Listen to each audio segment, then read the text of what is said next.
Hi guys, ఎలా ఉన్నారు? ఈ క్లాస్లో ఇన్కమ్ ట్యాక్స్ సంబంధించి శాలరీ క్వశ్చన్ డిస్కస్ చేద్దాం. అసెస్మెంట్ ఇయర్ 2025-26కి శాలరీ ప్రాబ్లం ఎలా చేయాలో ఈ క్లాస్లో డిస్కస్ చేద్దాం. క్వశ్చన్ చూడండి. Mister Balaji employed as production manager in Beta Limited furnishes you the following information for the year ended 31st March 2026. Balaji అనే పర్సన్ ప్రొడక్షన్ మేనేజర్గా బీటా లిమిటెడ్లో పనిచేస్తున్నాడు. అతని శాలరీ డీటెయిల్స్ ఇలా ఉన్నాయి. First basic salary up to October 31st 50,000 per month ఉంది. 1st November నుంచి 60,000గా ఉంది. ఇక్కడ 7 అనేది మిస్టేక్ పడింది. 60,000 పర్ మంత్ అంటే బేసిక్ శాలరీ అక్టోబర్ వరకు ఒకలా ఉంది, నవంబర్ నుంచి ఇంకొకలా ఉంది. అంటే ఈ ట్యాక్స్ అనేది మనం ఏప్రిల్ నుంచి మార్చ్ వరకు క్యాలిక్యులేట్ చేస్తాం కాబట్టి 1st March 2025 నుంచి అక్టోబర్ 2025 వరకు 50,000 వచ్చింది. నవంబర్ 1st నుంచి 31st March 2026 వరకు 60,000 వచ్చింది. అంటే బేసిక్ శాలరీ మనం 2 టైప్స్గా ఉన్నాయి కాబట్టి 2 టైప్స్ కూడా క్యాలిక్యులేట్ చేయాలి. Salary is due and paid on the last day of every month. ఇక్కడ శాలరీ అనేది లాస్ట్ డే పే చేస్తున్నాడంట.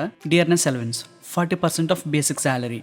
ఇక్కడ బేసిక్ శాలరీ మీద 40% డియర్నెస్ అలవెన్స్ అని అన్నాడు కాబట్టి ఈ టోటల్ శాలరీ మీద 40% క్యాలిక్యులేట్ చేస్తే డియర్నెస్ అలవెన్స్ వస్తుంది. Bonus equal to 1 month salary. Bonus అనేది 1 month శాలరీకి ఈక్వల్గా ఉంది. రైట్. Paid in October 2025. అక్టోబర్న పే చేశాడు. On basic salary plus dearness allowance applicable for that month. Dearness allowance కూడా అప్లికబుల్ అవుతుందట. సో ఇక్కడ 50,000 బోనస్గా వచ్చింది. నెక్స్ట్ 40%, ఆ 50,000 మీద 40% డియర్నెస్ అలవెన్స్ అంటే 50,000 ప్లస్ ఈ 40% ఎంతైతే క్యాలిక్యులేట్ చేస్తే వస్తుందో ఆ amount bonus. Contribution of employer to recognised provident fund account of the employee 16% of basic salary. Basic శాలరీలో 16% ఆర్పిఎఫ్ వస్తుంది. సో 12% వరకు ఎగ్జంప్టెడ్ ఉంది కాబట్టి remaining 4% fully taxable. Professional tax paid 2,500 of which 2,000 was paid by the employer. ఇక్కడ professional tax అనేది 2,500 pay చేశాడు. అది employee pay చేస్తే ఫుల్లీ డిడక్టబుల్, కానీ ఎంప్లాయర్ కూడా పే చేశాడు కాబట్టి ఈ 2,000 అనేది పర్క్విజిట్గా చెప్పొచ్చు. సో ఈ అమౌంట్ 2,000 ఫస్ట్ ట్యాక్స్ వేసి రిమైనింగ్ 2,500 డిడక్ట్ చేస్తాం. Facility of laptop and computer. ఈ ల్యాప్టాప్ అయినా కంప్యూటర్ అయినా పర్సనల్కి నెక్స్ట్ అఫీషియల్ పర్పస్కి యూజ్ చేస్తే అది ట్యాక్స్ లేదు. సో ఈ ఫెసిలిటీ ఆఫ్ ల్యాప్టాప్ కానీ కంప్యూటర్ కానీ ట్యాక్సిబుల్ కాదు. Next motor car provided. Motor car అంటే మనం గుర్తుపెట్టుకోవాల్సింది అతని అమౌంట్ ఇచ్చినా ఇవ్వకపోయినా కూడా ఎంతైతే సీసీ ఇచ్చాడు ఆ సీసీని బట్టి క్యాలిక్యులేట్ చేస్తాం. బిలో 1,600 అంటే 1.60 లీటర్స్ ఉంటే, బిలో ఉంటే 1,800, అబవ్ ఉంటే 2,400 కన్సిడర్ చేస్తాం. సో ఈ మోటార్ కార్కి సంబంధించి ఎంత టైం వాడాడు. ఇక్కడ 1st October నుంచి ఇచ్చాడు. ఎప్పటి వరకు? 31st March వరకు. అంటే 5 months.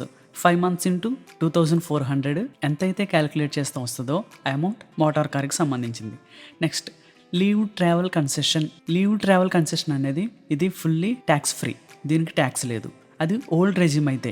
న్యూ రెజ్యూమ్ అయితే fully taxable. Compute the salary from the chargeable to tax hands of mister Balaji for the assessment 2026 and 27. 2026-27 assessment ఇయర్కి ఎలా క్యాలిక్యులేట్ చేయాలి అని అడుగుతున్నాడు. ఆన్సర్ చేద్దాం. First salary. Basic salary 2 types ఉన్నాయి కదా, 50,000, 60,000. 7 monthsకి 50,000 అయితే 5 monthsకి 60,000. So total 6,50,000.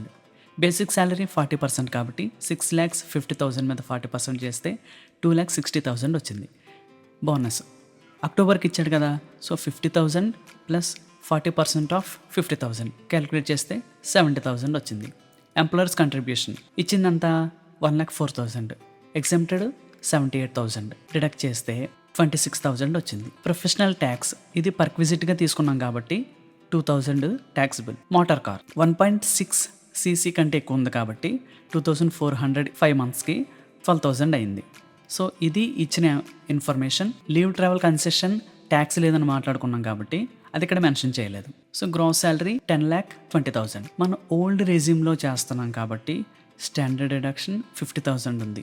న్యూ రెజ్యూమ్ అయితే 75,000 ఉంటుంది. ఆ న్యూ రెజ్యూమ్లో ఏమేమి చేంజెస్ ఉన్నాయి ఏంటి అనేది మనం నెక్స్ట్ క్లాస్లో డిస్కస్ చేద్దాం. So standard deduction 50,000, professional tax 2400. ఈ 10,20,000 నుంచి 52,500 డిడక్ట్ చేస్తే ట్యాక్సిబుల్ శాలరీ 9,67,500 వచ్చింది. సో ఈ విధంగా మనం క్యాలిక్యులేట్ చేయాలి. మీకు ఏమైనా డౌట్స్ ఉన్నట్లయితే కామెంట్ చేయండి. నెక్స్ట్ క్లాస్లో డిస్కస్ చేద్దాం. Thank you.